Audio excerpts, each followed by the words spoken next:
David, this is beautiful triggerfish. Can you tell us a little bit about how you catch it? We caught this morning about 180 feet on the break where the cottontail shell falls off. That's where triggerfish like to run. You can catch them, you really catch them from about 80 feet out to 300 feet. That's about max. They feel little rocks and little crustaceans and on live reef offshore. They have little bitty mouths. They use a small hook, maybe a piece of squid or a piece of balsam mackerel to catch them. So they're a firm, white, flaky fish that really you can do any way. They are my absolute favorite. It's a great fish. Yeah. Here's our trigger fillet. A great way I like to do it is with triggerfish tacos, which is everybody's favorite. But Alex will show us another way that you can do it at home or come get it at Mosquito's, and we'll take it from here. Yeah, so we're gonna prepare actually a feature that we run at the restaurant frequently. It's a big seller, and it's wasabi encrusted triggerfish with a maple soy glaze. To begin with, we're just gonna season the triggerfish with a little salt and pepper.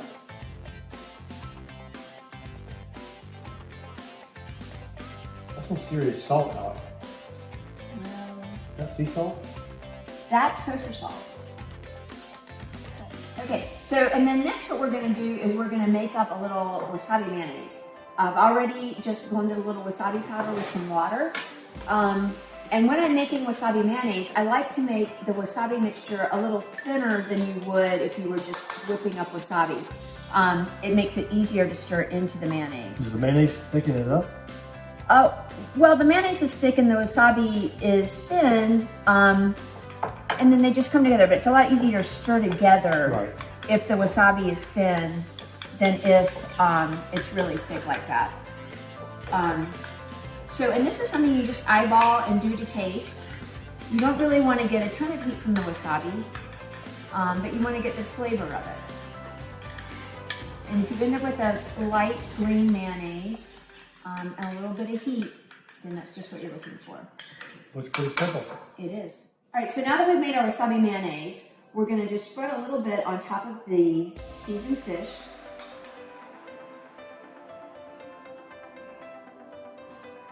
This is going to be great. It is a good combination and so easy to do. All right, so we've got the wasabi mayonnaise on top of the fish. And then all I have is just some plain panko breadcrumbs. And we're going to dip the fish, well, I could have had a little bit bigger bowl, but we're just going to press it right into the breadcrumbs. Those are big triggerfish. They're very big triggerfish. All right, so there's one. Here is another.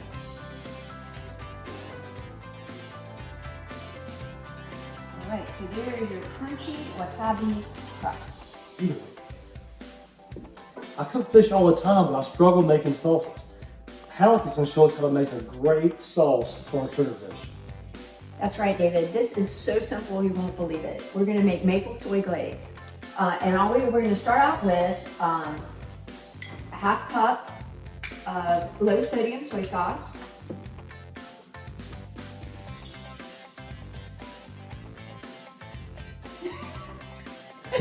Sodium soy sauce.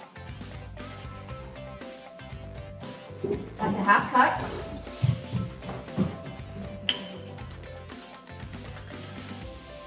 Half cup of maple syrup.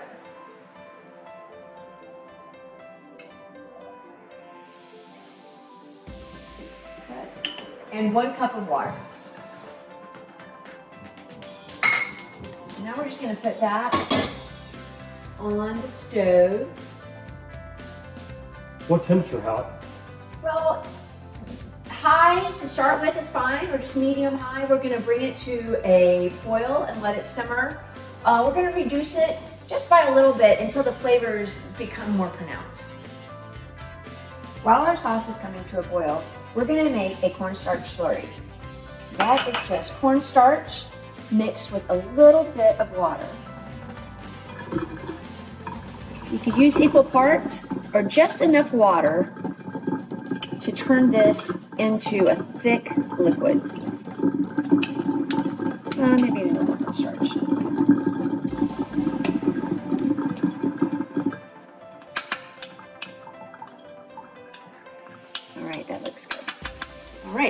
So our sauce has been simmering for about 10 to 12 minutes, and you can tell by the mark on the pan that it's reduced by about half.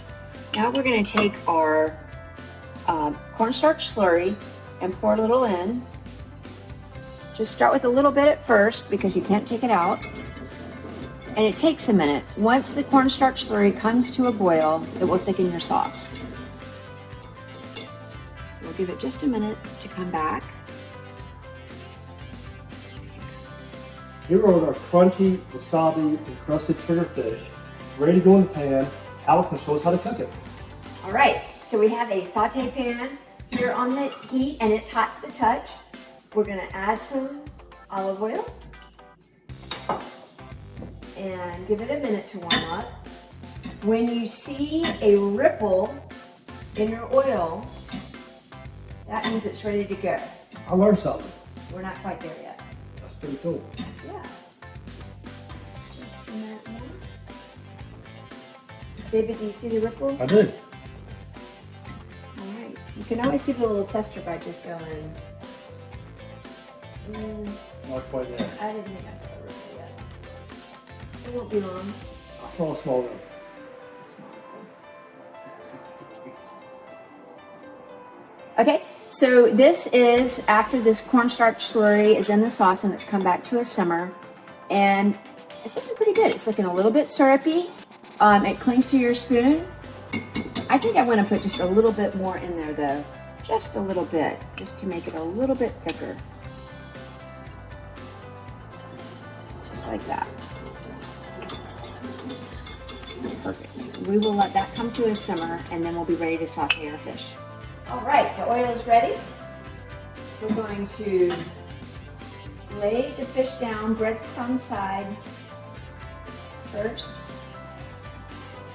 Now, this is important when you cook fish, seafood. You're putting the bone side down first, the side that you want to present on the plate. Yes. You cook that first. Yes. Always you put the side that you want to present down first. Right. Even on the grill, you can put the present side up and you give it that first little mark, pick it up and you turn it 45 degrees and give it those pretty hash marks. Right. And then you finish it on the back side and here's what that looks like. And sauteing it top side down for a few minutes. You can see that it's getting white around the edges and it's time to flip.